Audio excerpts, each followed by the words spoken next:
Fala galera, sejam todos bem-vindos ao podcast Sua Vida Rica. Meu nome é Romino Omar, sou educador financeiro e sou empresário.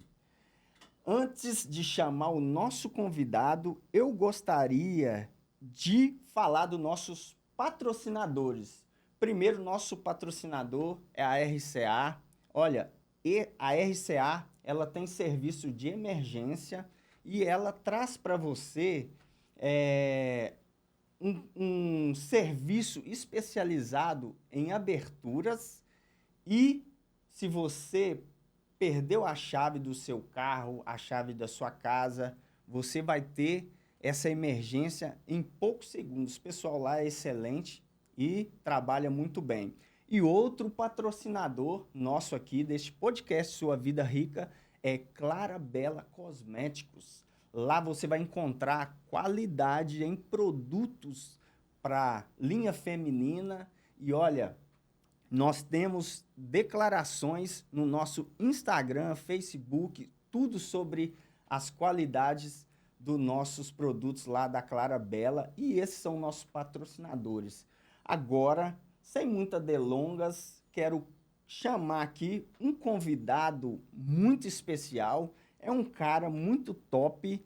Ele é da profissão planejador financeiro e a formação dele é administração de empresa e especialista em planejamento financeiro.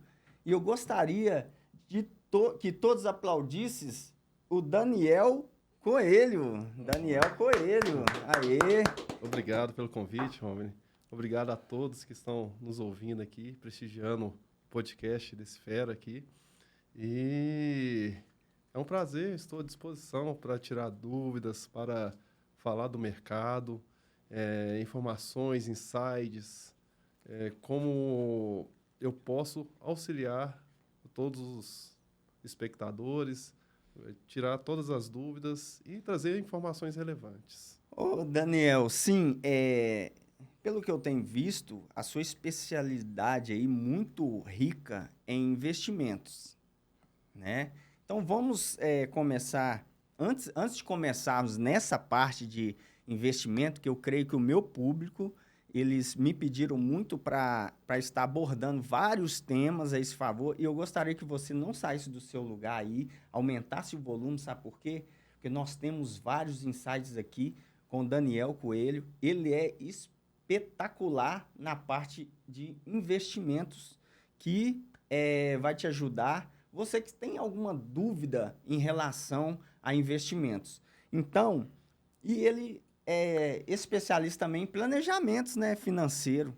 Mas antes de falar dessas coisas, eu gostaria de que você contasse um pouco de você, da sua história, de como você chegou até aí como planejador financeiro, investidor. Não, claro.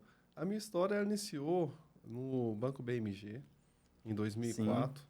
Eu não trabalhava nessa área diretamente de investimentos, mas sempre atenado aos profissionais que atuavam no banco nessa área. Fiz um relacionamento muito, muito positivo na época. Acompanhei reuniões da APMEC, que, para quem não conhece, são reuniões com o time de investidores, relação com os investidores das empresas. Então, foi um momento que me agregou muita experiência. Depois que eu saí, entrei no mercado securitário, como corretor de seguros. E me identifiquei muito com os produtos financeiros. Previdência privada, seguro de vida, enquadra como produto financeiro também, principalmente na parte de proteção de renda. E iniciou uma trajetória muito forte nessa área financeira.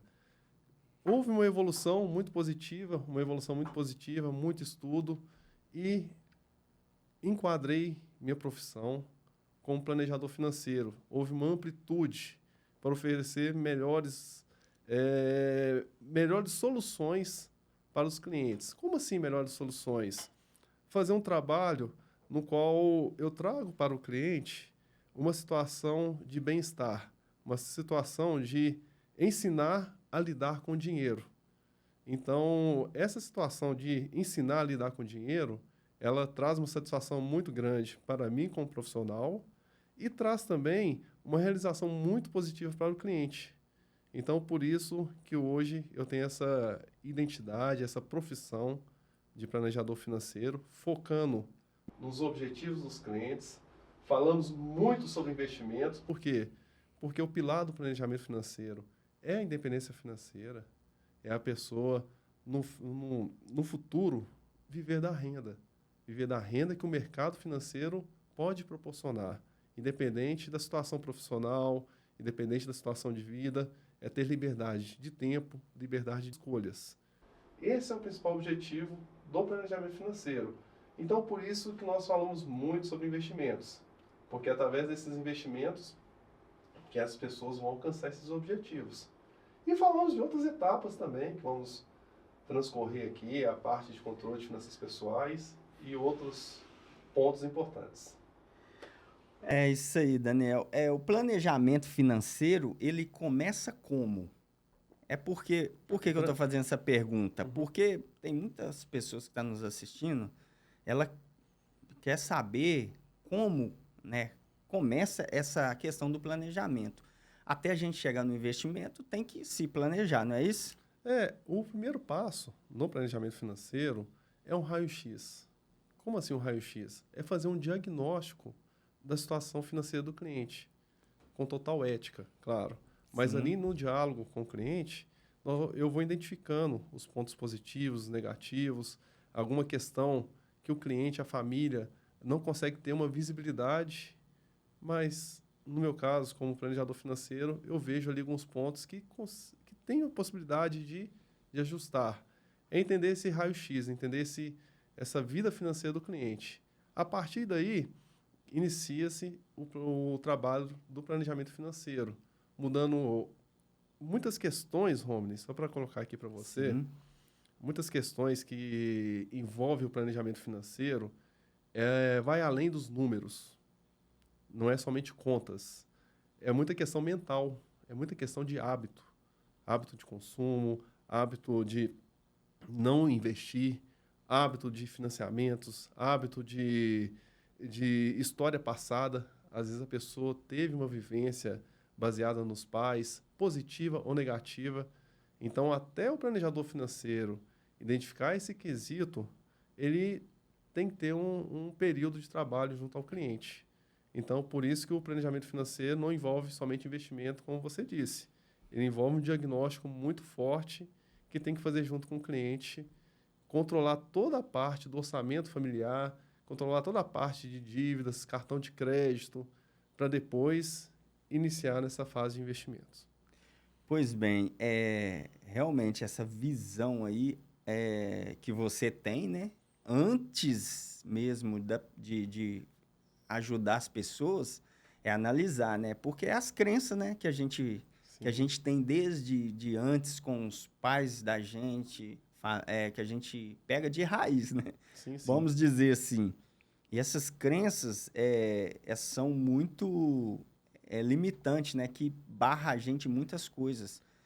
Nessa questão aí de planejamento, o que é educação financeira e por que ela é importante no seu veio? No meu ponto de vista, a educação financeira é você saber lidar com o dinheiro e com o modo de consumo, né? Existe uma regra que quando a pessoa tem lá seu prolabore, sua renda, seu salário, quando recebe esse valor, a primeira ação tem que ser investir. E geralmente essa ordem é inversa. Os clientes, primeiramente, eles pagam as contas, depois eles têm um momento de lazer e tem aquela famosa frase, se sobrar, eu invisto, né? E nunca faz essa modalidade de investimento, nunca investe, né? Então, o planejador financeiro, ele tem esse papel de educador. Ele tem que ele tem que moldar o cliente para mudar essa mentalidade. Porque senão ele nunca vai investir. E ele nunca vai estar preparado para o futuro. Então, o planejador financeiro tem um desafio muito forte junto ao cliente, como educador, para mudar a dinâmica, o fluxo do dinheiro. E, por incrível que pareça, tem como investir sim, sobra dinheiro sim. E muito das vezes não vai alterar a qualidade de vida do cliente. Vai mudar apenas o modo de como ele vai tratar o dinheiro. E isso o planejador financeiro tem que fazer com muita ênfase, tem que ensinar e tem que acompanhar de perto, né? Como nós falamos das questões mentais, você acabou de falar aí da questão do passado, pode ser um dificultador. Ah, mas como assim? Vamos colocar aqui um exemplo, né? Uma pessoa que teve um passado com uma família, os pais, que passaram necessidade. Vamos falar assim, que teve esse histórico de necessidade, uma questão muito pesada, talvez até de alimentação, de faltar algo em casa, né? E Verdade. hoje a pessoa, esse filho cresceu, teve sucesso, todos nós queremos isso, né? E Sim, tem uma renda boa hoje, e tem um consumo extremamente exagerado nessa parte, talvez, de alimentação. E, assim, o planejador financeiro não consegue entender, olha, por que que você está dessa maneira com a alimentação? Você está além do que você precisa para sua casa, né? Mas talvez é o quê? É um histórico que ele teve familiar e que o planejador financeiro tem que ter um diálogo com calma para entender isso, porque a pessoa também não vai te falar isso, né? Na primeira entrevista, no raio-x. Ele não vai soltar isso. Então, você tem que ter o feeling de ir conversando, talvez na terceira, quarta, quinta reunião, e identificar esse problema e fazer esse papel de educador para mudar essa situação. verdade. E essa questão de pegar o que a gente, por exemplo, viveu um passado de escassez, Uhum. isso, eu já ouvi casos assim, que a pessoa fala assim, não, minha geladeira, eu até perco Isso. comida, porque eu não aguento ficar sem ver muita comida. Uhum. Por quê? Ah, mas a gente já analisa e já vê que ela teve Um trauma. um trauma de que aconteceu, que ela não tinha o que comer dentro de casa. Então, ela não aceita. Ela acha que aquilo ali é bom. Uhum. Mas o que você está querendo dizer aí, que para a gente ter uma educação financeira, isso não é o caminho certo, né? Não, não. O caminho certo é a realidade atual. Você não precisa ter, você tem que se desprender do passado pesado que você teve e Exato. enxergar aquilo como um aprendizado, não Bom. como um motivo de suprir algo que não é o momento, que ocorreu no passado, né? Então, tem que colocar isso para o cliente nas reuniões e mostrar que existem exageros de consumo. O papel do planejador financeiro, inclusive, quando fala de exagero de consumo, não é nem cortar alguns hobbies, por exemplo. Mulheres, às vezes, têm hobby de fazer algumas compras de bolsa, sapato, ou até mesmo, por exemplo, esporte. O hobby do esporte é muito legal também. Homem também tem essa questão de consumo, e hobby com esporte, resenha, uma série de outras questões que muitas das vezes o casal ou o próprio cliente individual pensa que o gasto está sendo nesse patamar de desejos, mas nem sempre é ali o grande problema das finanças pessoais. Então, por isso que o raio-x ele é importante. Então, assim, o Sim. papel do planejador financeiro não é chegar para o cliente e falar, olha, você não vai comprar mais isso, você não vai fazer mais isso, você não vai passear com seu filho, você não vai trocar de carro, você agora vai ficar aqui na sua casa, não quero saber de você jogar bola, não quero saber de você ir passear com os cachorros. Não é esse o papel, não é cortar o padrão de vida deles, mas sim equilibrar. E, Equilibrar. Então, você trazer o equilíbrio, né? sim. Lógico que vai ter alguns momentos que vamos falar bem diretamente. Olha, quando fala a palavra equilíbrio, Romney, está nesse sentido. Não é cortar, mas será que pode ser menos? Né? E existem muitos clientes que chegam para mim para fazer um planejamento financeiro, eles acham que o problema é X, mas o problema é Y. Em que sentido? Né? Olha, nós gastamos muito nesse quesito. Quando eu faço a separação, o enquadramento dos gastos, eu chego a falar para ele, olha, você não está tendo lazer. O seu gasto aqui não é no lazer. O seu gasto está no custo essencial, talvez um financiamento, um juros mais pesado no cartão de crédito. O seu gasto não está no lazer. Você tem que gastar mais no lazer. Por quê? Porque quando você tem um lazer, você melhora a sua mente. Tem coisa que o dinheiro só vai vir com sua mente boa. Você só vai ganhar dinheiro se sua cabeça estiver boa. E se sua cabeça não estiver boa, você não vai conseguir produzir. Se você Verdade. produz, vai ter um excedente financeiro. Se você tem um excedente financeiro, você investe. Então, se você não pratica o seu hobby, se você não viaja, se você não faz sua academia, cada um tem seu hobby. Então, se você não gasta seu dinheiro com esse custo não essencial, está errado também. Então, tem diagnósticos que eu falo para o cliente, olha, você pode gastar mais, você pode ir mais num restaurante, você pode ir mais num bar. Então, tudo isso faz parte da educação financeira. É a questão aí, dá para fazer, mas tem que, é igual você falou, pôr na balança e dá para diminuir, né? Geralmente dá. Eu vejo a questão aí, em geral, que as pessoas, quando começam a cair a ligar alerta vermelha nas dívidas, nas dívidas em geral aí da vida financeira, eles começam a cortar as coisas. Não, vamos parar de comprar isso. É igual você falou. Tem que ter lazer? Tem. Tem que ter o seu hobby? Tem. Tudo isso é calculado, né? Claro. Eu vejo o seguinte, na gestão, quando a coisa está bem feia, é claro que você tem que se sacrificar algumas coisas. Correto? Correto. O que acontece? Você falou uma coisa que é um desafio muito grande para o cliente e para o planejador financeiro também. Essa parte de cortar nesse padrão, nessa linha que você falou aí de dívidas, nessa linha que você direcionou. Sim. Porque essa linha que você direcionou é o custo é o custo essencial, me desculpe. E o que está enquadrado no custo essencial? Muitas das vezes, uma escola dos filhos particular, é um financiamento imobiliário, Pesa, né? que vai no padrão de vida.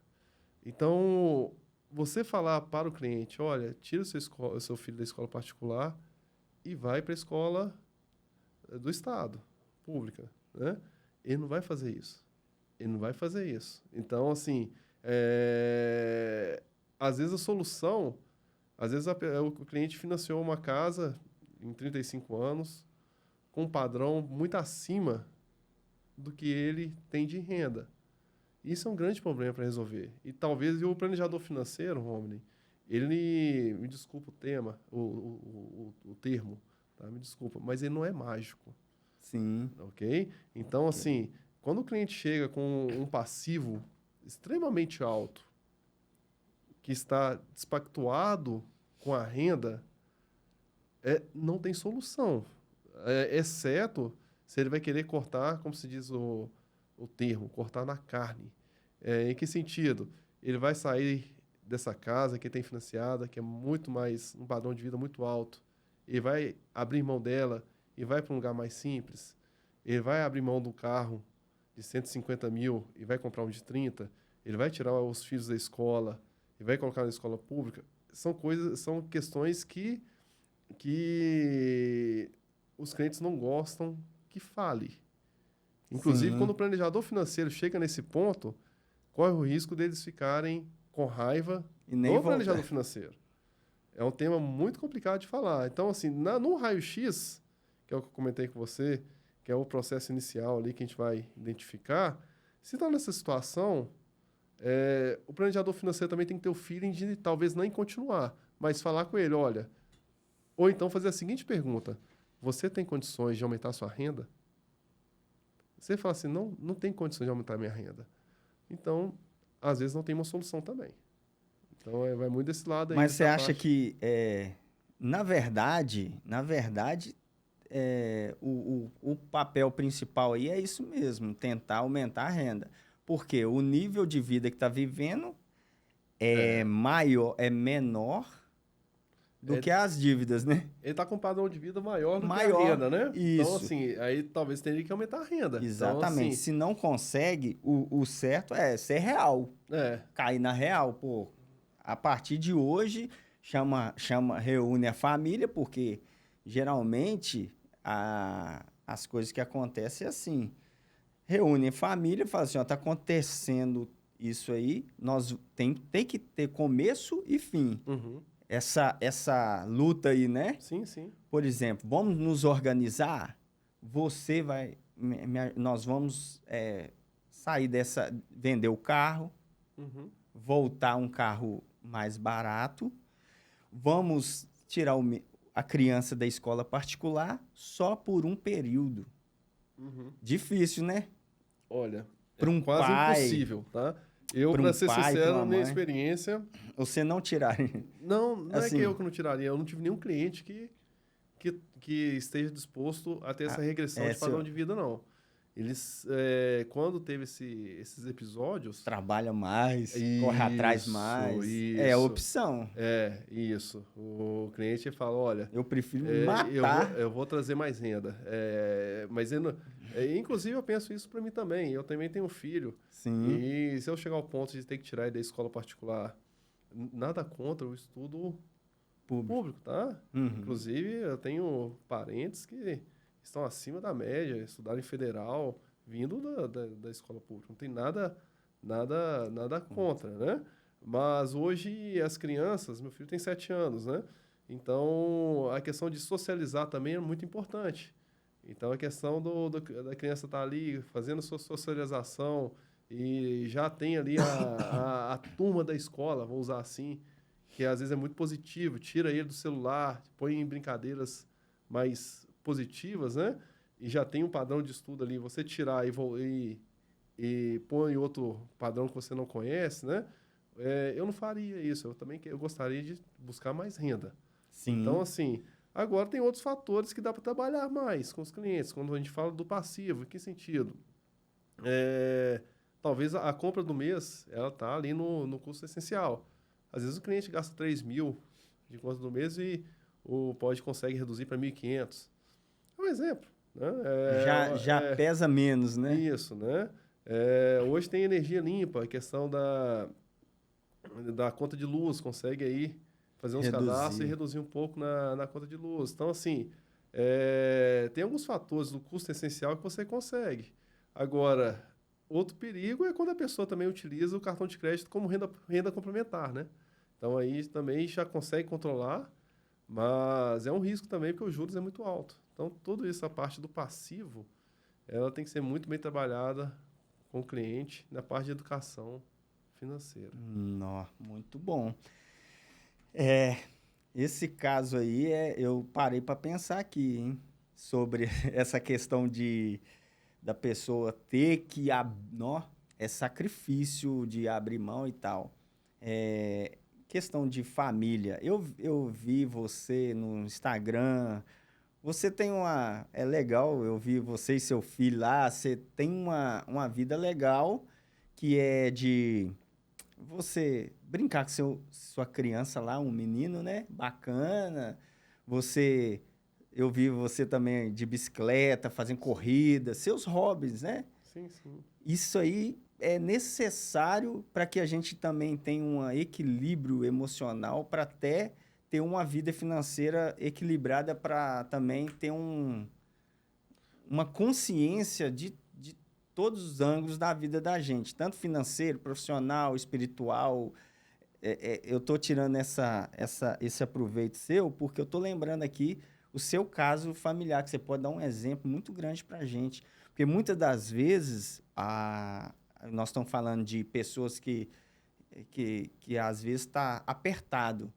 Mas esse aperto, por causa desse aperto, a gente abre mão de, às vezes, ter um lazer com a sua criança, você não tem tempo com ela. Então, nós estamos fugindo um pouco do assunto, mas nele, mas eu creio que vai ser muito válido para a gente aprender sobre isso. É Até um que não exemplo, é né? fugindo do assunto, não, sabe, Rony? Uhum. Isso envolve mesmo, você está certo, né? Eu tenho um filho de 7 para 8 anos. E qual o maior erro que eu vejo nos pais? É o seguinte: a maior parte, 99% das crianças são simples. 100% das crianças são simples, são humildes. Não está querendo que você vai no shopping e compre Não sabe nem um o que é presente de dinheiro. R$ 1.000. Ou, às vezes você vai no aniversário, você compra um presente de R$ 500 para um amiguinho. E o outro compra um de R$19,90, um exemplo. E quando chega no aniversário, aquele presente de R$19,90 foi que ele ficou deslumbrado. Isso acontece, é comum. Por que eu estou citando esse exemplo?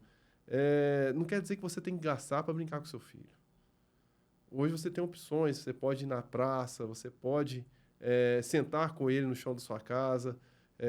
Minha esposa faz muito isso. Então, assim,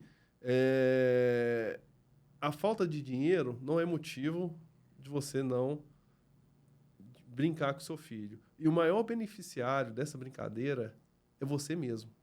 Então, você ganha muito mais nesse aspecto mental que você falou, né? Te isola dos problemas que você tem financeiros, que é o nosso tema aqui. Pode ter certeza que vai te isolar desses problemas. Você vai estar no mundo da criança, você vai estar brincando com isso, você vai estar trazendo recordação para ela também. Vocês acham que as crianças não esquecem, mas elas não esquecem. Não. Elas não esquecem. Você vai estar trazendo fazendo o seu papel de pai. E, ao mesmo tempo, essa criança de 7 anos, que é o meu caso, ela está me ajudando. Porque naquele momento, eu me isolei dos problemas. Então, eu estou ali com ele e é necessário. Por quê? Porque você esfria a cabeça. Cria raízes. Cria raízes. E por que é importante para ganhar dinheiro? A partir do momento que você esfria a cabeça, você pensa com mais calma e você traz soluções. Aí você traz soluções. Então, as pessoas não percebem isso. Então, esse momento, você falou do esporte, eu gosto muito de esporte. Eu gostaria de praticar mais, gostaria de estar mais... Mas eu gosto muito de bicicleta, eu gosto muito de futevôlei, gosto de futebol. Eu gosto muito de esporte. Eu gosto muito de esporte. Muito bom. E o esporte, ele traz essa sensação também de você isolar a questão do problema e concentrar na sua performance. Talvez, né? Então, eu tenho situações que eu tenho uma reunião 7h30, 9 horas da noite, eu paro 6 horas, vou praticar um esporte, que já está no meu calendário, eu volto para essa reunião de 9h30, renovado, com muito mais ideias para o meu cliente, do que se eu estivesse ali de 8 da manhã até as 9h30 da noite, esperando para essa reunião. Trabalhando. Pensando. Então, assim, é bom para mim e é bom para o cliente também. Então, essa questão pessoal, da vida pessoal, você tem que ter sim. Você tem que ter, porque isso é importante para você ganhar dinheiro. A gente fala sobre... a podcast aqui é Sua Vida Rica. Uhum. Aí tá entrando nesse assunto por esse motivo, entendeu? Então, por exemplo, eu gosto muito de esporte também, que é futebol. Eu tenho os meus jogos, tem campeonatos, tem as peladinhas, como diz, 2 vezes na semana. E tem, às vezes, corridas, né? Teve uma corrida agora na Afonso Pena ali, não sei se você ficou sabendo, da Rotan. Não fiquei sabendo. Nossa, tinha 20 mil pessoas lá e eu 10 quilômetros, quase morri. Sabe por que eu concluí a prova? Eu vou até falar aqui que tem um amigo nosso, ele levou o menino dele de 10 anos. Olha que legal. 10 anos, e ele começou a correr com a gente. Eu e o pai dele, tinha a mãe do menino e as minhas irmãs. Nós corremos. Deixamos as meninas para trás, correndo só nós 3. Concluímos 10 quilômetros e ele no meio do caminho. Olha para você ver como é que é interessante. No meio do caminho ele começava cansar. Eu falei, não, vamos embora. Aí os pessoal chegavam, nossa, é meu incentivo. Eu ia parar, nem vou parar, vou correr. E ele concluiu. O que eu quero dizer com isso? Hoje eu vi o casal lá, os 3, como... Sabe, essa parte muito interessante da vida rica mesmo, que é o quê? É dar um esporte à criança e, fora aquilo, botar metas na vida. Sim. Porque a criança, desde o começo, já tem aquele objetivo. E já viu o pai dele como um incentivador. Vamos que vai dar. Eu sempre ouvi o pai dele falando, não, vamos, só falta 5, só falta 4. E incentivando, ele chegou até o final. Uhum. Eu creio que se ele estivesse sozinho, o que ele ia fazer? Ele ia, não quer mais não, ia parar e tal. O que eu tiro de lição para hoje nós que está aí, né? Uhum. É isso. A família, o pai, às vezes acha que é colocar dinheiro dentro de casa. Não, não. Não é só isso, cara. A família, o pai tem a obrigação de cuidar do psicológico da família mesmo. Uhum. O pai é o protetor, né, da casa. Protetor não somente em chegar um ladrão lá e ele entrar na frente e proteger, não. É questão proteção da criança, da esposa, da mente, do Estado, providenciar as coisas para dentro de casa. Uhum. Isso é muito rico, né? As pessoas, hoje o mundo está muito investido, né? Aí o pai chega e fala assim, aqui, ó, eu dou dinheiro dentro de casa, te dou do bom e do melhor. Mas muitas das vezes o filho está nas drogas, o filho está perdido, o filho já não tem sentido nenhum de viver. Às vezes, eu já deparei com um garoto, vou falar garoto, de 19 anos, colocou uma corda no pescoço e matou. Meu Deus. A família lá, cara. Então, porque o pai trabalhava demais, a mãe não ficava dentro de casa, trabalhava, dava de tudo pro menino, só que eles chegaram dentro de casa, bateu na porta do quarto dele e ele estava lá. Meu Deus. Aí eu te pergunto o quê? O recurso do dinheiro adiantou? O menino queria o quê? Um abraço, queria um tempo. Uhum. Então, a gestão financeira, você trabalha com isso, você sabe muito bem, não envolve somente a cabeça do pai ali. Você está cuidando da família dele. A gestão financeira, né, é um tema, essa parte aí é um tema bem forte de se dizer, né? Mas essa questão da família, Rony, ela é uma questão das finanças pessoais que ela envolve muitos fatores, né? Você falou aí da questão do filho. Eu vou até um pouco mais. A questão da esposa também. O diálogo Sim. sobre os números, sobre as finanças pessoais, é interessante, é positivo ter esse tipo de conversa com a esposa, né? E não só sobre finanças, mas também sobre você que é um empreendedor, né? Você está com uma certa ideia de trazer uma inovação para sua loja. A melhor pessoa para você conversar sobre isso é a sua própria esposa. Verdade. Então, assim, eu como planejador financeiro tenho que fazer algo diferente para os meus clientes. Poxa, será que eu invisto nesse tipo de curso aqui? Será que eu faço esse tipo de investimento aqui para os meus clientes? A primeira pessoa que eu converso é com ela. Olha, eu não sei se a ideia é boa, Daniel, tal, vamos... Então, quando você tem um diálogo positivo com sua esposa também, as finanças tendem a caminhar de uma forma mais positiva também. Em geral, né? Cara, família, cara, é algo que é muito importante, né? Porque a gente que é casado, a gente sabe, quando a nossa família tá bem, nosso estado, até mesmo para fazer algo, em tudo, tá ótimo, né? Então, essa questão aí de família, eu vejo que a gente tem que tomar muito cuidado, né? E eu tenho uma outra pergunta aqui, antes de passar para o investimento, vamos lá. Quais são algumas estratégias eficazes para economizar dinheiro? Qual que é uma estratégia que você dá para nós aí, para o público? Tem vários tipos de estratégias, sabe, Rony? Vamos falar de algumas aqui. Cartão de crédito. Não use o cartão de crédito como uma renda complementar. Aquilo não é o dinheiro, não é uma renda sua, é uma ferramenta financeira. Não use. Outra segunda dica, cheque especial. Não use o cheque especial como uma renda complementar também. São 2 dicas. Terceira dica, vamos falar da parte de passivo. Tome cuidado com as assinaturas.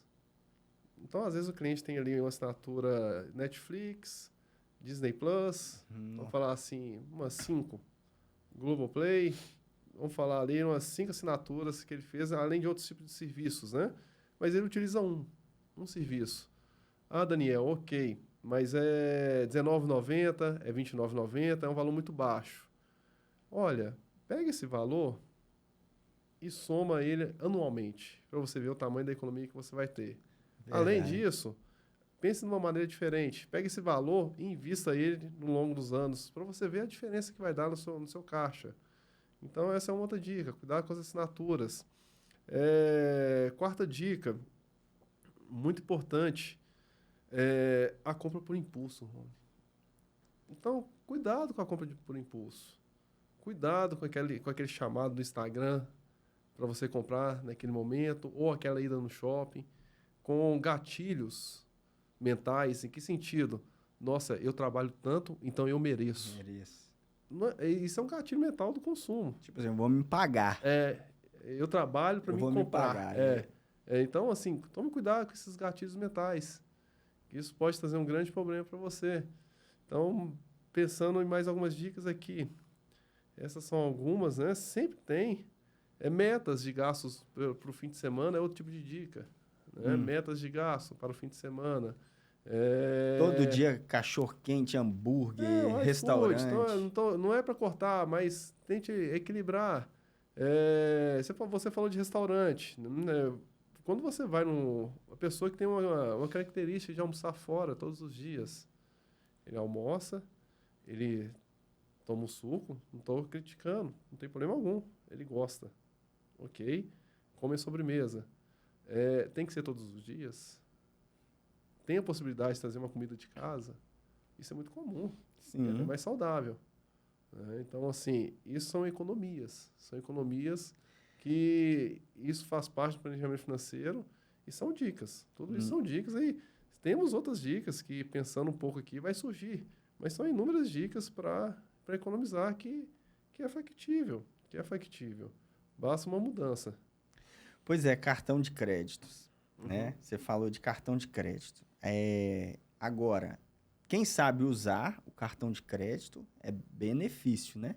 Ah, com certeza. Aí tem você tem como falar para a gente sobre os benefícios de milhas, tem tudo isso, não tem? Tem, isso faz parte do planejamento financeiro, né? Primeiro passo, tema cartão de crédito. Primeira coisa, é a parte educacional que você falou aqui no início. Sim. Tem que educar a pessoa para saber usar. Porque ele são duas questões muito, sim, opostas. Ele tem muito benefício, que eu vou falar aqui agora, mas ele também pode te afundar. Verdade. Então, assim, se a pessoa não tem a educação financeira para usar o cartão de crédito, não use. Quebra. Não use. Não tem problema, foca nas finanças pessoais.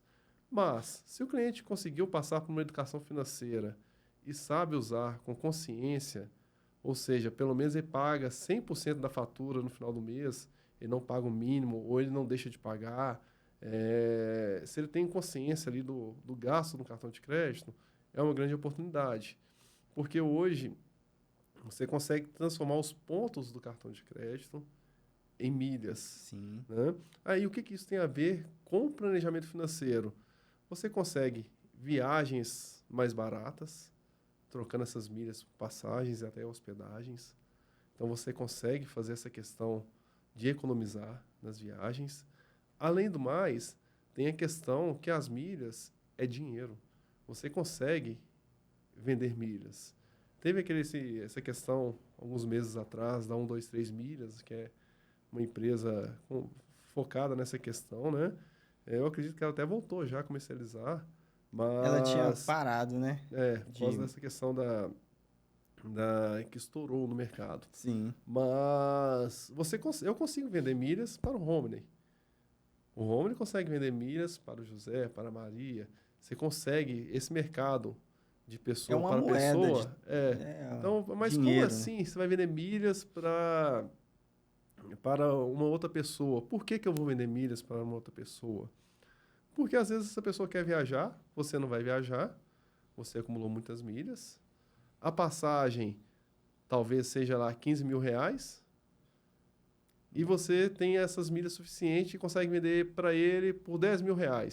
Um exemplo. Você vai ter o lucro dos R$ 10.000 e ele vai comprar a Economizar passagem, 5. economizar 5. Então, você consegue agradar os dois lados. Você consegue fazer dinheiro com milhas, né? E qual é a Sim. questão do cartão de crédito? Começa lá no início, você avaliando a pontuação dele. Então, você tem que saber qual que é a pontuação que tem no seu cartão. Nem sempre o cartão que tem uma anuidade é um cartão ruim. Sim. Se ele tiver uma pontuação legal, ele pode ser um cartão bom, sim, não tem problema algum. Então, existem estratégias intermediárias para você potencializar esses pontos, potencializar essas milhas. Falo bastante no planejamento financeiro sobre isso, né? De focar bastante no cartão de crédito para uso muito termo no planejamento financeiro de alcançar 1 milhão de milhas em 4 anos, né?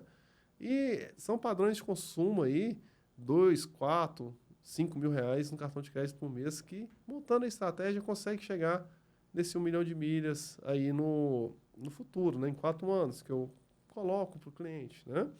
E esse 1 milhão de milhas é viagem para o mundo inteiro. E não é só viagem, avião, tem os hotéis também, né? Que dá para... Tem algumas opções, sim, que você consegue ali, né? Mas só nessa parte aí, falando 1 milhão de milhas, por alto aí é R$ 17.000, R$ 18.000 em dinheiro.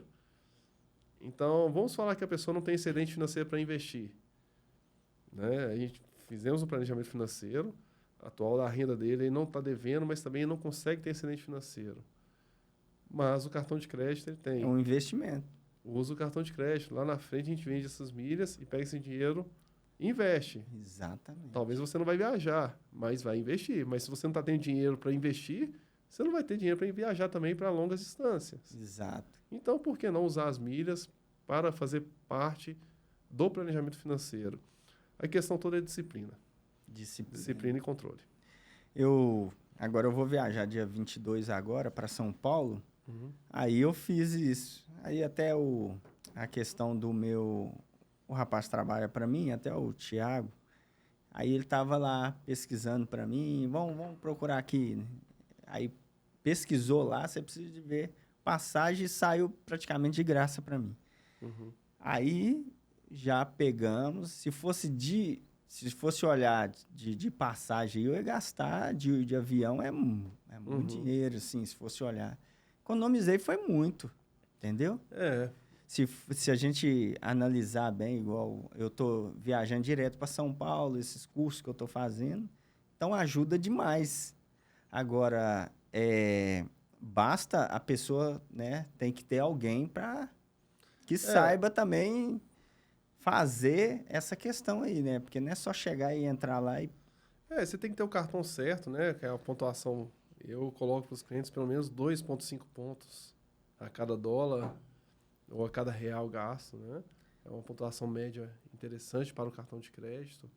E não é todos os cartões também que aceita isso, não é? Não.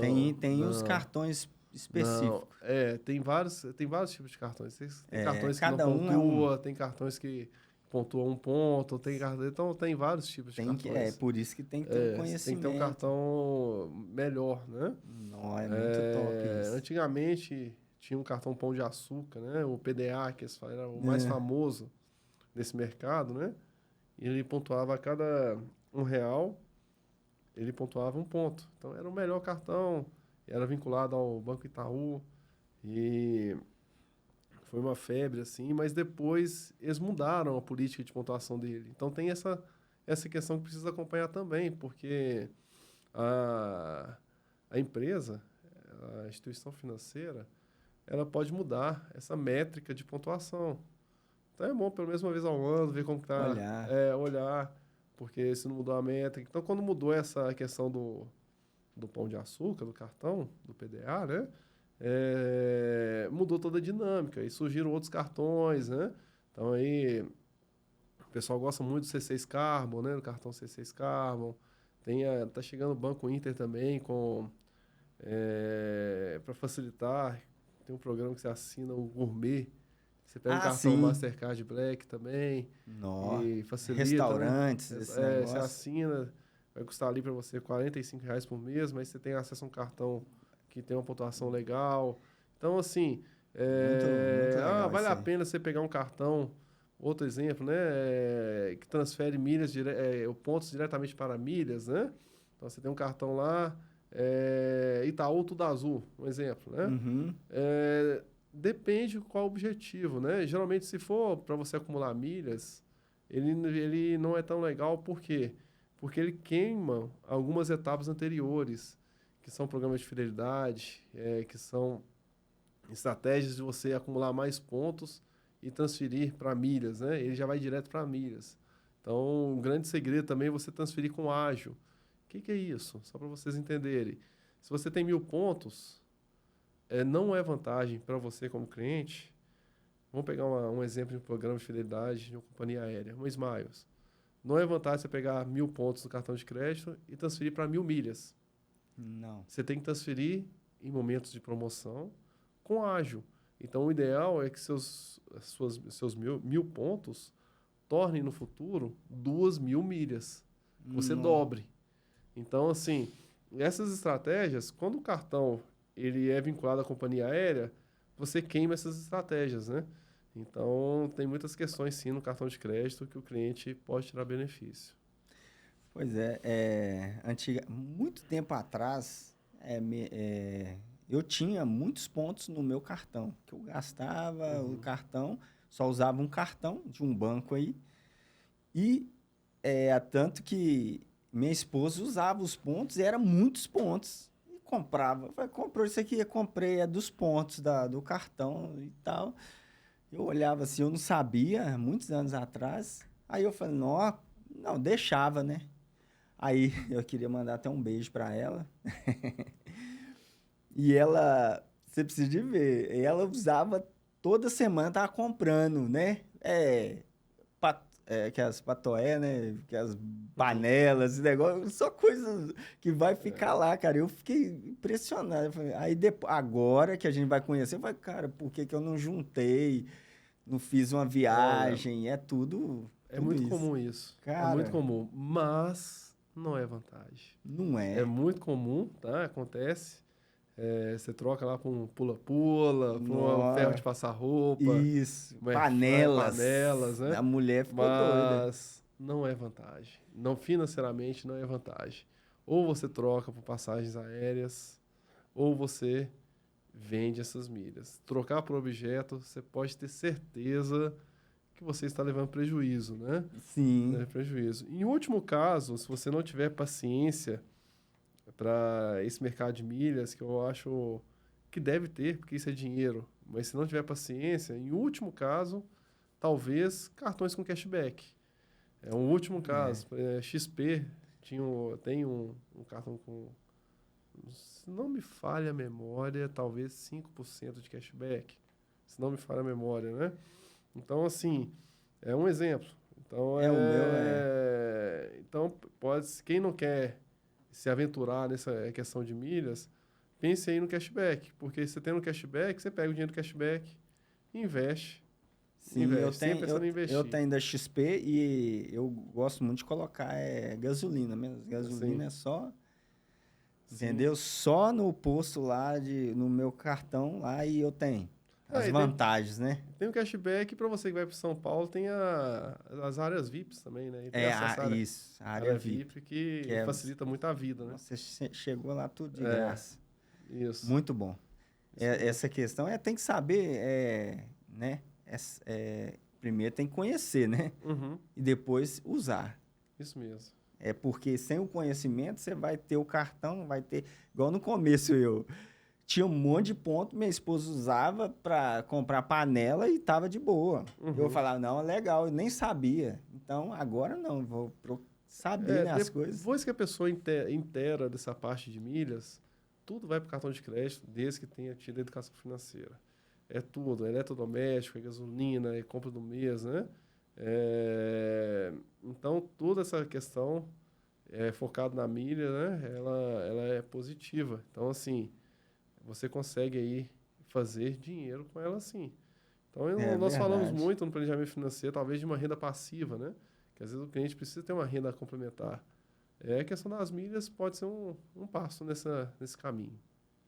Sim, o Roberto Navarro, onde que eu fiz o curso, a mentoria e tal, ele fala que o cartão de crédito ele é um benefício muito rico para quem sabe usar. Ele fala desse jeito e fala que ele tem vários cartões, cada um para um propósito. E ele usa, igual ele pega voo para, igual ele já foi em Dubai, ele falou assim que foi de primeira classe. Quando nós estávamos lá em São Paulo, ele falou aqui, ó, mostrou lá. Minha esposa acabou de fazer a reserva. Particular, voo bacana e zero. Não pagou nada por causa das milhas. Milhas. E a gente fala assim, poxa, cara, para Dubai deve ser um absurdo, né? E ele fala que às vezes tem cartão que ele consegue desconto em hotéis, em compras, e cada um tem um. É porque usa muito, né? Aí, a fatura dele é bem alta. não, ele fala que o faturamento dele mesmo, só de coisas pessoais, é um absurdo. Mas é outro nível, né? O Mas cara não está longe para as outras pessoas, não. As pessoas que têm um padrão de gasto menor, exatamente, pode sofrer também. É porque ele é um cara que é inteligente na organização financeira e a gente pode ser também. Agora, vamos passar para o investimento? Vamos. Que meus clientes, os pessoal que frequenta a minha live, eles estão muito perguntando sempre sobre isso e eu queria saber de você aqui. Primeira pergunta, quais são os tipos principais de investimentos? Quais os principais? Olha, acho que o primeiro passo, quando fala de investimento, é identificar o perfil desses clientes, né? Dessas pessoas. Sim. Se é uma pessoa que é mais conservadora, que não aceita correr uma oscilação no investimento dela, ou uma pessoa moderada que aceita até certo, tem até uma certa flexibilidade, ou arrojado que já está disposto aí a ter maior ganhos em prol de uma oscilação maior, né? Agora, quais são os tipos? A pergunta é essa? Quais são os tipos? Quais os tipos, os principais, né, de investimentos? Olha, os principais tipos hoje, quando você cadastra em uma plataforma, como você citou aqui, a XP, né, com relação ao cartão de crédito, lógico que tem inúmeras outras, BTG Pactual, tem a Rico, tem uma série, inclusive os bancos, né? Os próprios bancos têm lá suas plataformas. Existe um portfólio gigantesco de produtos de investimentos, né? Então, a pessoa ela fica até desnorteada quando você abre ali e começa a ver rentabilidade de menos 20% negativo até 150% em 12 meses, que é o que eu vi recente numa plataforma vinculada a Bitcoin, né? Então, assim, como escolher o investimento? No meu ponto de vista como planejador financeiro, Rômulo, primeiro passo, onde você quer chegar? Não é essa questão. Você quer fazer seu investimento para você sacar daqui a um mês? Qual que é o seu objetivo de fazer o seu investimento? É comprar uma casa? É comprar um carro? Ou é a independência financeira que tanto falamos, né? Esse é o primeiro passo. Onde que a pessoa quer chegar? Né? Então, assim, saber onde que ela quer chegar e identificar onde que ela quer ir, né? Esse dinheiro é para reserva de emergência, por exemplo. Você não pode colocar um investimento de reserva de emergência num fundo que não tem liquidez. O que é liquidez, para as pessoas entenderem? Que não consegue sacar na mesma hora, né? Então, tem certas características que nós vamos lapidando, né? Agora, que tipos que tem? Vamos falar fundos de investimentos. É um exemplo. O que são fundos de investimentos? É como se fosse um condomínio de várias pessoas ali que colocam o seu capital ali em um fundo nesse condomínio, para entender de uma forma bem simples, tá bom? E por trás desse condomínio, o que tem? Tem um gestor que vai trabalhar com o seu dinheiro ali para fazer ele render e vai trabalhar de acordo com a política do fundo. Então, tem todo um histórico ali, uma característica do fundo, no qual o gestor vai trabalhar em cima dela. Além de fiscalização, tem as fiscalizações em cima desse fundo, né? Então, você tem hoje fundo de renda fixa, de crédito, que enquadra crédito privado, que enquadra fundos atrelados ao DI, a debêntures, né? O que é debêntures? Só para a pessoa pega um fundo lá e vê debêntures incentivadas, não tem imposto de renda. Por que os debêntures incentivados, um fundo de renda fixa talvez, né? Não tem essa questão do não paga imposto? Porque geralmente as debêntures, você está injetando seu dinheiro em empresas de infraestrutura, construção civil, estradas, né? Saneamento básico. O que acontece? O governo ele vê isso como um benefício. Você está investindo em empresas que faz o país progredir. Sim. Se você está investindo seu dinheiro nessas empresas, ele também te dá em contrapartida, dá uma isenção ali Te dá uma moral, no né? imposto. Então, assim, existem vários tipos de fundos. Falei de renda fixa, multimercado. O que é um fundo multimercado? O gestor ele tem mais flexibilidade de pôr seu dinheiro na renda fixa, de pôr seu dinheiro na renda variável, vamos colocar assim. Uhum. Ele olha o que está melhor no mercado, ele tenta trabalhar com o que tem de melhor, né?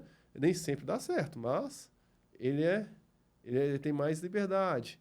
Fundos de ações, o seu dinheiro, o gestor vai estar por trás lá, vai ter um mercado de ações ali, tem várias, 400 empresas, se não me falha a memória, e vai estar ali investindo nessas empresas, fazendo o seu dinheiro, buscando rentabilidade em cima do seu dinheiro. Então, os fundos, que está sendo muito comum, é isso, né? Para os ouvintes entenderem. Sim. Vão falar, Daniel, e quando eu abro o aplicativo do banco, tem lá CDB. O que é CDB? Né? Certificado de Depósito Bancário. Você empresta seu dinheiro para o banco e o banco te paga uns juros em cima dele. É simplesmente isso. Daniel, mas para que eu vou emprestar meu dinheiro para o banco? Porque o banco te paga 1% e empresta para o terceiro a 7%. 7. Somente por causa disso.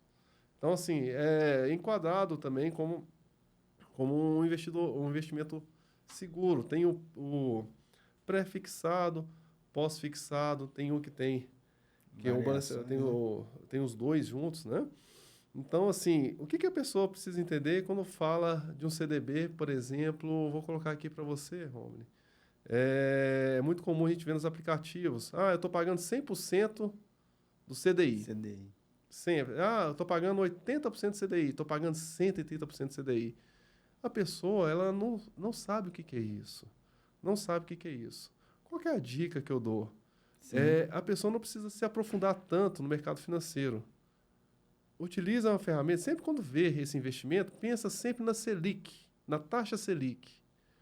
A taxa Selic vai estar praticamente igual, muito próximo ao CDI. O que o cliente pode fazer? Joga lá no Google, taxa Selic hoje. Então, Romney, quando o cliente vê essa questão 100% do CDI, 90% do CDI, 130% do CDI, e não saber quanto que é essa rentabilidade, acessa o Google e joga lá Selic hoje. A Selic vai estar muito próximo ao CDI. Sim. Ou, se não tiver igual. Então, vamos supor, a Selic está lá 10,5%, que é atual hoje. Selic 10,5%. Ok. Se está 10,5% ao ano, e o banco ou a corretora de investimentos também oferecendo CDB 100% do CDI, quer dizer que ele vai me pagar 10,5% ao ano.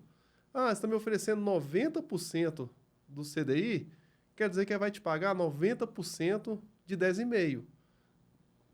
Se está te oferecendo 130%, 130% de 10,5%.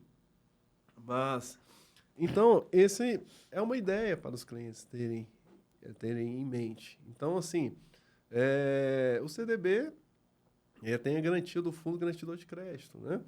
Então, falando de outros investimentos aqui, LCI e LCA, muito comum também a oferta, né? Letra de crédito imobiliário, letra de crédito do agronegócio, né? Quando você compra dívidas das empresas desses segmentos, né? Vem uma... Esqueci do nome aqui da intermediadora, mas, enfim, é você investindo nesses papéis, nessas dívidas. Vamos avançar um pouco mais aqui.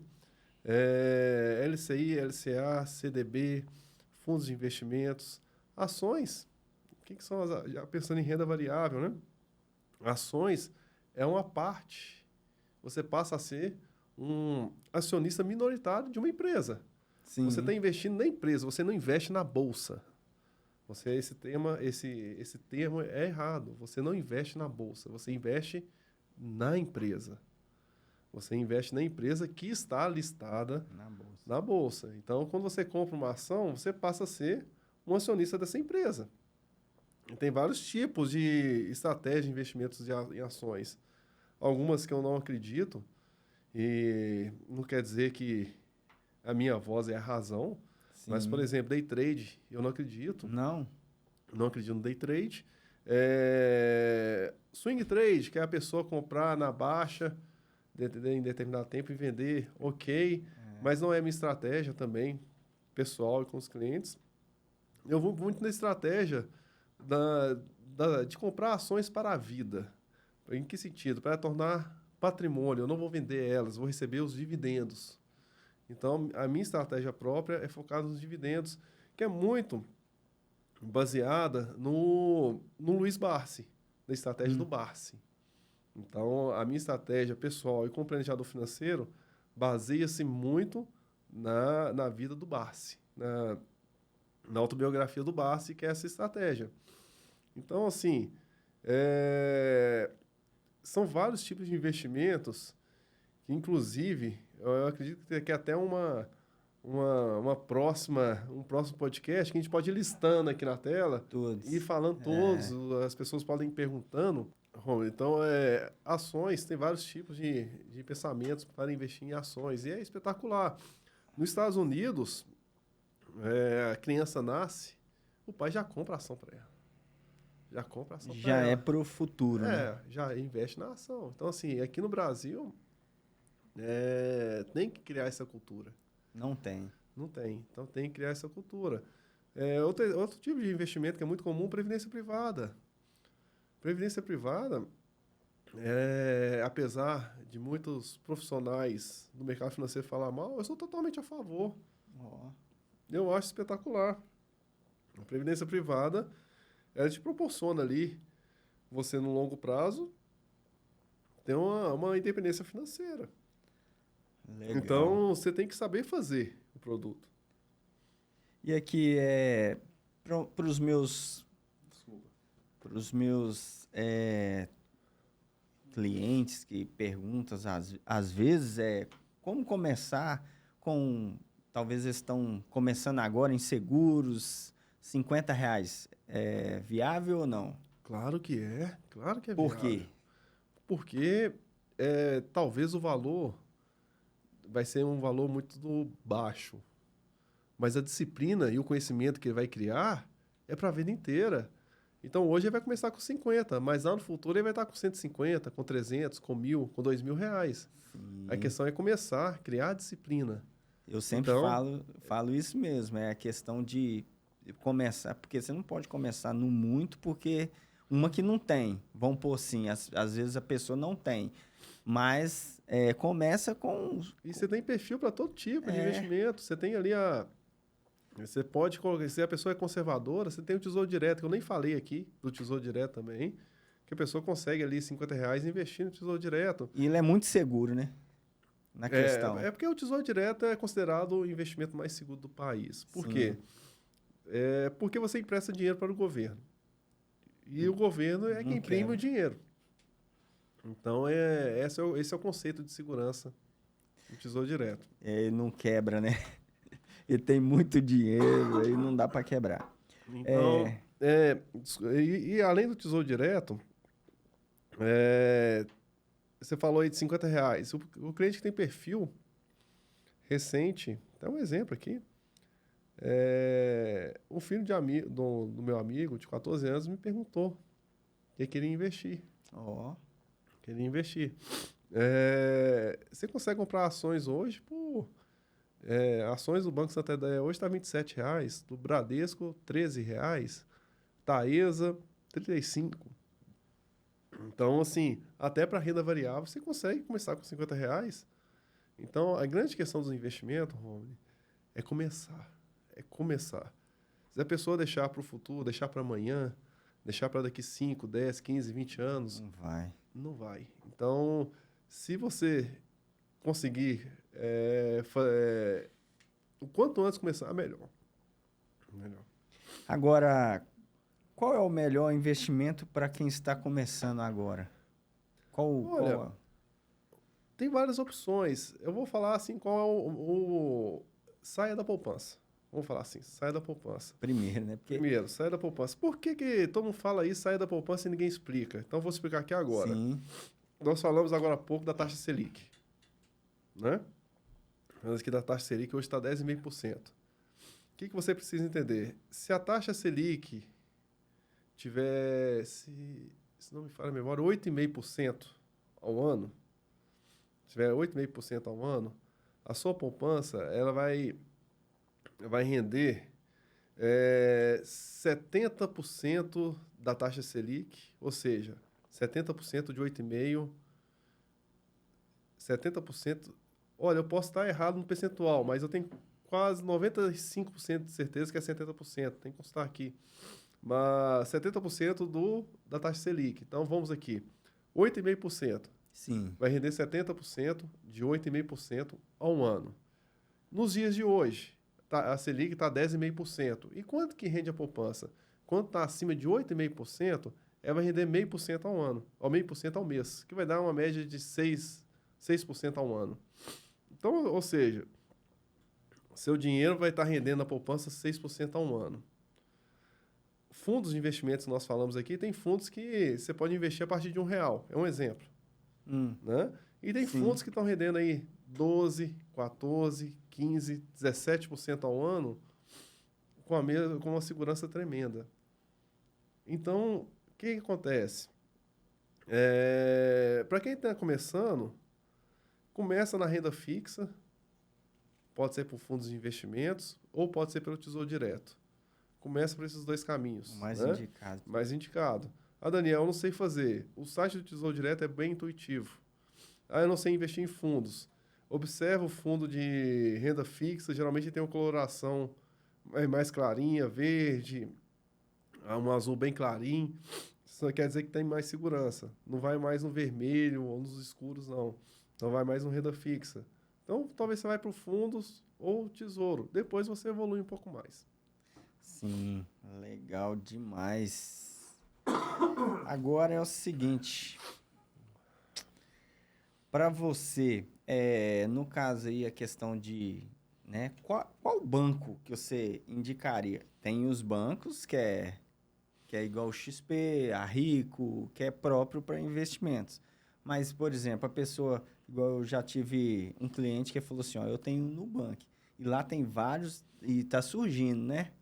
Vários investimentos. A pessoa clicou ali já tem a opção de investir. O que eu falo, Rômulo, para os clientes de planejamento financeiro? Tem que ser aquele que ele mais identificar, que ele é mais bem atendido, né? Pode ser Nubank, pode ser Bradesco, pode ser Itaú, pode ser XP, pode ser o BTG Pactual, pode ser outros players financeiros, né? Outras instituições financeiras. O que é importante? O atendimento. Então, assim, a pessoa ter um atendimento legal nessas instituições financeiras, isso é um ponto positivo, né?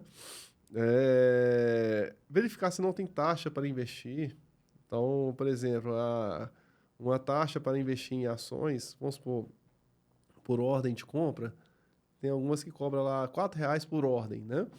Para o cliente que está investindo 10, 20, 30 mil reais, isso é tranquilo, mas para o cliente que investe R$100, R$50, como você citou no exemplo, pode impactar. Agora, se o cliente não tiver nenhuma preferência, eu recomendo onde eu invisto, né? Eu costumo investir, eu gosto muito da Orma, mas a Orma acabou de ser vendida para o BTG Pactual. Então, meus investimentos que eu tenho na Orma vão ser transferidos para o BTG Pactual. E eu estou dando opinião própria, tá? Não quer dizer que a minha é a mais relevante. Eu gosto da plataforma da XP, eu gosto do Banco Inter. O Banco Inter eu acho que está com uma visibilidade para os investimentos bem interessante. Clara, né? Bem clara. Eu gosto do Banco Inter para essas situações, né? Eu também tenho. Então, o Nubank eu não tenho conta lá, então não sei te avaliar se é legal. O Nubank eu não tenho conta lá. O C6, isso é minha opinião, tá bom? Não quero zerar polêmica. O C6 eu não gosto do atendimento do C6, mas pensando no cartão de crédito, tem o C6 Cabo, que é bem legal, mas o atendimento deles para investimento eu não gosto. Então, assim, tem corretoras, né? Como você falou, a Rico, tem a Easy Invest, tem a Suno. Então, tem várias opções para os clientes. Eu só não recomendo Sim. ele abrir várias contas e em cada momento investir um pouquinho ali, outro aqui. Não aconselho, eu acho que ele tem que identificar uma que agrade o perfil e focar nela. Além de tudo, eu recomendo muito o Excel. Todos os investimentos, Você tá. não quer dizer que eu não confio na instituição financeira, não. Mas quando você joga seus investimentos no Excel, ele te dá uma visibilidade muito, muito Claro. boa, muito legal.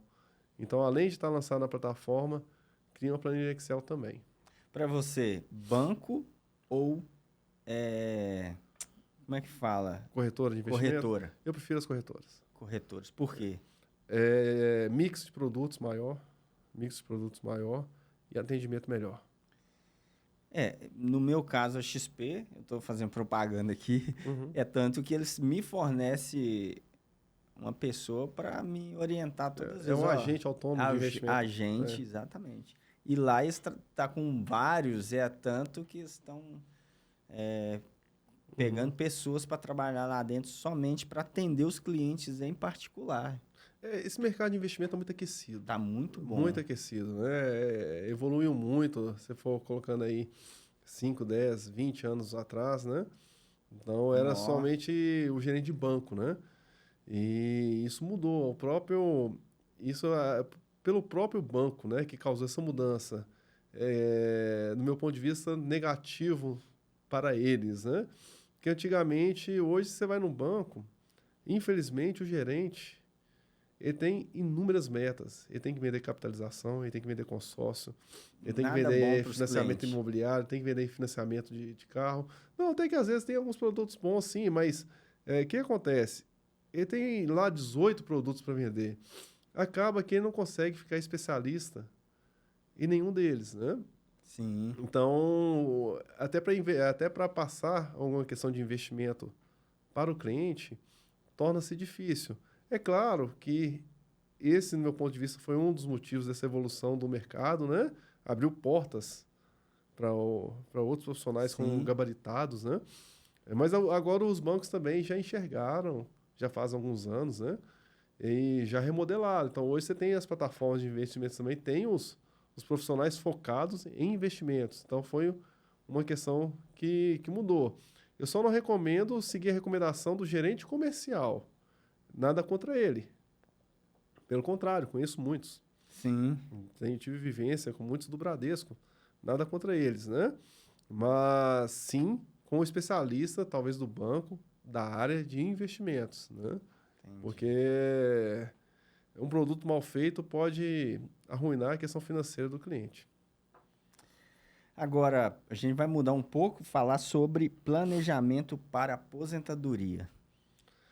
Eu não gosto de usar muito a aposentadoria, tá? Sim. Eu gosto de usar o tema independência financeira. Sim, mas... Mas vamos falar de aposentadoria, por que nós temos que preocupar muito com isso? O INSS não se sustenta, para quem pensa no INSS, tá? Ah, Daniel, por que o INSS não se sustenta? Em 2013, teve uma apresentação de uma pesquisa que o INSS ele teve um déficit. Ele fechou com 800 bi em 2023. E ele captou 500 bi. Ou seja, ele fechou com 300 mil de déficit. Aproximadamente esses valores, tá? Sim. Foi 306 bi de déficit, né? Então, assim, e por que isso é preocupante? Por que uns falam que tem superávit, outros falam que não tem? Mas o que eu coloco que é um ponto a se preocupar com o INSS? O INSS não se sustenta. Não se sustenta. Por quê? Quem paga a aposentadoria somos nós. São os ativos que pagam a aposentadoria dos inativos, vamos falar assim, colocar assim, né? Então, por que isso se mantinha no passado? Vamos pegar aqui, não muito distante, meu pai. Meu pai teve 7 irmãos, eu vou falar assim, 7 aproximadamente. Se foi 8 ou 6, mas vou fazer as contas aqui não. Minha mãe também, 7 irmãos. Essas 14 pessoas, elas trabalhavam para manter ali a aposentadoria dos meus avós. 4 avós, 14 em prol de 4. Isso no passado, né? E tinha um orgulho da carteira assinada. Verdade. Tinha orgulho de ver aquelas páginas assinadas, aqueles carimbos, né? Salário, evolução, trabalhei nessa empresa. Tinha esse orgulho. Quantos carimbos tem ali? Isso. Hoje, Rony, primeiro, que os casais não têm essa quantidade de filhos para sustentar os inativos, Sim. né? Se é que vão ter filhos, né? Geralmente tem um pet, tá muito para esse caminho de nem ter filhos. Verdade. Né? Então, ou seja, mudou essa dinâmica. Segunda questão, longevidade. No passado, uma pessoa de 65 anos era velha. Hoje, a pessoa de 65 anos está jogando bola. Sim. O que isso quer dizer? As pessoas estão vivendo mais. Quando as pessoas vivem mais, 70, 80, 85 anos, tem um custo maior para a Previdência. Essa pessoa não morreu. Ela está ali no peso da Previdência. Tá? Ou seja, duas situações. A natalidade não está nascendo e também a longevidade. Ou seja, e a questão da Previdência Pública também, quem cai no INSS também, que é um peso muito grande por salários altos. Então, quando a gente fala de aposentadoria, por que eu voltei atrás no INSS? A pessoa hoje tem que fazer sua própria aposentadoria, sua própria independência financeira. Não dá para acreditar na Previdência Social. Até mesmo porque o teto, se eu não me engano, é 7 mil. Tem que olhar aqui, eu esqueci qual que é o valor do teto. É aproximadamente isso. Se tem aquelas pessoas que têm um salário maior, 8, 9, 10, 20, como que fica no futuro, né? E outra questão que eu não falei aqui, o empreendedorismo. As pessoas estão empreendendo mais. Não está indo mais para carteira assinada. Sim. A informalidade, é muita informalidade que não contribui. Então, essa máquina, ela não está mais com a mesma força que ela tinha no passado. Sem contar, tem um público que eles chamam de nem-nem. O que é? É o jovem que nem trabalha e nem estuda. Que é um problema para a Previdência no futuro também, que está surgindo. Então, a pessoa tem que fazer o seu planejamento de aposentadoria. Eu chamo de planejamento de independência financeira. E o que isso quer dizer? É investir todos os meses. É criar sua meta, é fazer um desenho de quanto que você precisa daqui 20, 30 anos. Ah, Daniel, daqui 20, 30 anos, você não financia uma casa em 35 anos? Eu estou querendo te dar renda para o seu futuro. Então, você tem que fazer esse investimento mensal, que seja uma previdência privada bem feita, que seja investimento em fundos, em CDB bem feito, ou que seja investimento em ações bem feitas, né? Então, assim, desde que esteja bem lapidado, todas as pessoas precisam fazer esse planejamento, porque senão no futuro você vai passar muito aperto e viver de ajuda. No caso, a pergunta próxima seria essa: como se preparar para isso, para o futuro aí, de aposentadoria, tal, financeira, né? Olha, deixar de colocar argumentos que não tem dinheiro para iniciar e investir. Você mesmo citou um investimento de R$50 aí. Vai ser suficiente para aposentar? Não vai. Não vai ser suficiente. Mas vai ser suficiente para você começar com uma disciplina. Dar o primeiro passo. Dar o primeiro passo. Então, assim, não adianta você chegar aos seus 65 e falar: nossa, agora eu vou investir para me aposentar ou para mim ter uma independência financeira. O fator tempo, ele é crucial por causa dos juros compostos. Os juros compostos que lá no futuro vai trazer um resultado espetacular. Se você colocar R$1.000 por mês debaixo do colchão, em 360 meses, você vai ter 360 mil. Mas se você investir R$1.000 por mês em 360 meses, a 12% ao ano, você vai ter R$3 milhões. E com esses 3 milhões de reais, lá no futuro você vai viver. Então, assim, a pessoa tem que iniciar, tem que começar a investir. Inclusive, eu posso falar desse livro ou não? Pode sim. Inclusive, Eu trouxe justamente para esse isso. livro aqui, Pai Rico, Pai Pobre, em uma das passagens dele, ele fala, primeiro se pague. O que ele quer dizer com isso, primeiro se pague? Você recebe seu salário. Aí você vai lá e paga a escola do filho. Vou usar uma linha de raciocínio bem direta. Pagou a escola do filho, o dono da escola recebeu dinheiro. Você vai no supermercado, fez as contas no supermercado, o dono do supermercado recebeu dinheiro. Você paga um imposto, o governo recebeu dinheiro.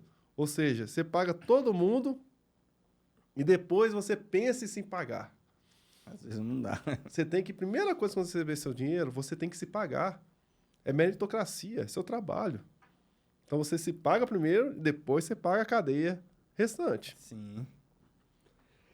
É uma das passagens desse livro que eu recomendo também. Legal você traga, parabéns. Esse livro que é muito bom. E outra... Um livro que todos devem ler, né? Sim, muito é um meio de aprender muito sobre essa inteligência para tirar a pessoa de um caminho e ir para o outro, porque tem pensamentos diferentes do pai rico e do pai pobre, né? O que o livro fala. E a questão que me chamou muita atenção também, que você pode falar muito bem sobre rendas passivas e ativas. Você né? fala em ações? Não, ainda é... Ah, do livro? É do livro. livro. A renda passiva, né? A renda ativa é aquela que você está exercendo sua profissão, né? Isso, você... E está ganhando pelo trabalho, né? Quando a gente fala de renda passiva, ela é uma coisa muito legal para a pessoa, né? Puxando um pouquinho o mercado de investimentos, Sim. né? Se você me permite. Pode. Talvez os dividendos. Talvez os dividendos. Tem. Os dividendos é uma renda passiva. O dinheiro cai na sua conta corrente, né? Você tem um investimento em ações, também tem fundos imobiliários, mas eu sou mais adepto ao mercado de ações. Então, a empresa ali, o que é o dividendo? É um percentual do lucro da empresa que paga para você por ser acionista dessa empresa. Então, a empresa distribui um percentual do lucro. E como que ele é mensurado? Quanto mais ações você tiver na sua carteira, mais dividendos você vai receber. Então, o que acontece? No longo prazo, você fazendo essas aquisições dessas ações com sabedoria, esses dividendos, ele vai cair na sua conta e você nem vai... Assim, vai ser a sua independência financeira. E o mais legal é que você não vai ter que vender essas ações. Elas são suas, é patrimônio. Você não vende elas. Então, isso é uma renda passiva. Você vai estar dormindo e o dinheiro vai estar... Caindo na sua conta. Caindo na sua conta corrente. Então, isso aí, na minha opinião, é a melhor sensação que tem. Nossa. Com relação às finanças. Pois é.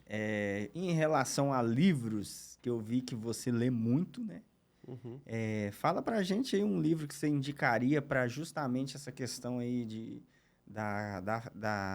do alinhamento financeiro, que tem muitas pessoas que falam sobre educação financeira, eu nem sei o que é educação financeira, né? Então, um livro que está na sua mente aí, que você fala assim, ó, vou indicar esse livro para você e os pessoal vai pegar agora e vai comprar esse livro, vai ver. Romney, leitura é essencial para todos. Leitura, ela te traz um conhecimento acima da média. E um livro que eu recomendo, além desse aqui que você trouxe, que é muito bom, e de uma leitura simples, uma leitura leve e simples e muito rica, chama O Homem Mais Rico da Babilônia. O Homem Mais Rico da Babilônia. Então, é um livro barato, deve custar aí talvez uns 20, R$22, não sei. E eu recomendo para todas as pessoas lerem esse livro, que fala muito da questão do jeito de pensar com relação à riqueza, a separar um percentual do dinheiro, reinvestir. Só que de uma maneira lúdica. Então, é um livro que eu gosto, eu recomendo para os clientes, né? E tem livros técnicos também, mas eu prefiro recomendar livros lúdicos que facilitam a leitura do cliente, né? Deixa eu pensar, mas tem uma série de livros ali. Este livro mesmo, um monte de pessoas recomendam, pelo menos na internet, fala muito bem. E eu eu não tenho ele ainda. É mesmo? Vou te dar um de presente. Esse aí eu vou te falar a verdade. Na verdade, eu nem vi as recomendações da internet. Foi minha esposa que comprou e me deu. Muito bom que eles falam, Foi assim, ela me comprou e me deu. Eu falei, olha, um livro bem mais... deve ser mais filme que esse aqui. E eu comecei a ler o livro e falei, poxa, meus clientes precisam ler esses livros. É um livro que é o que eu recomendo. É muito, muito interessante. E eu também, na minha parte, eu recomendo esse aí, que a pessoa vai ter uma consciência de qual caminho tomar. Porque muitas das pessoas, nós falando de ter uma vida próspera, a pessoa pensa, exatamente, eu quero trabalhar muito para ter o dinheiro. E o que fala realmente, você tem que saber estratégias, que não é exatamente, né? Vou no dinheiro, você vai no que pode dar o dinheiro certo. E esse livro é muito bom no quesito isso. Outro livro, Romulo, que eu recomendo até mesmo, não fala tanto sobre investimentos, mas quando a gente fala de planejamento financeiro, a gente fala muito de renda. Talvez a necessidade da pessoa aumentar a renda. E esse livro fala de técnicas de venda. Então, às vezes a pessoa pode ter uma probabilidade de iniciar a venda de algum produto para aumentar a renda, ou então algum tipo de prestação de serviço, né? Ele chama Spin Selling. É um livro muito bom também, recomendo também. Bacana. Olha, chegamos ao final desse podcast. Passou muito rápido. Esse bate-papo aqui foi muito top. Muito bom, muito cara, isso aí vai ser de muita valia, cara. Deus abençoe aí essa trajetória e muito obrigado pelo convite. Cara, eu queria agradecer imensamente, viu? Foi um bate-papo espetacular. Creio que todos que estão aí assistindo a gente vai ter muitos insights. E fora que, né, nós falando aí de conhecimento, muitas pessoas não conhecem, né, sobre investimento, sobre essa questão que nós falamos, sobre direcionamento, educação financeira. E é um prazer imenso ter recebido você aqui, viu, Daniel? Prazer é todo meu. Foi um prazer conhecer você, principalmente, né, porque a gente é bom a gente conhecer pessoas. Então, eu quero te agradecer mesmo, em nome do nosso podcast aí, Sua Vida Rica, e gostaria de dizer para você que é um prazer imenso. Você volta aqui quantas vezes quiser, nós vamos precisar de você sempre, sabe? Porque conteúdos igual esse é muito difícil a gente ter. E eu queria que você deixasse uma recomendação para a gente que está nos assistindo aí, sobre esse tema nosso aí de né, gestão financeira, sobre investimento. O que você tem para falar para nós aí, para encerrar nosso podcast? Olha, meu muito obrigado.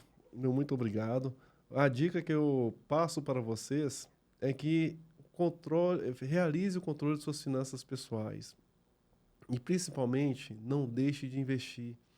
Não espere que o INSS vai trazer uma solução futura para você. Realize seus investimentos pensando no longo prazo. Não seja imediatista. Não espere resultado da noite para o dia. O trabalho dos juros compostos é no longo prazo. Busque um profissional para te orientar. Não caia em situações de rentabilidades extremamente altas. Tome cuidado com pirâmides financeiras. Tome cuidado com jogos de apostas. Tome cuidado com rentabilidades extremamente altas. Então, o trabalho do investimento é no longo prazo. E você pode ter certeza que no futuro você vai colher frutos. Bravo. Só vou deixar uma frase aqui que tem tudo a ver. Toda tomada de decisão no futuro reflete sua atitude de hoje. Faz sentido? Com certeza. Então, gostaria de agradecer mais uma vez e aplaudir você, aplaudir a todos. Ao Gabriel, nosso assistente aí, salvou demais. Obrigado, Gabriel, o cara top. Então é isso aí.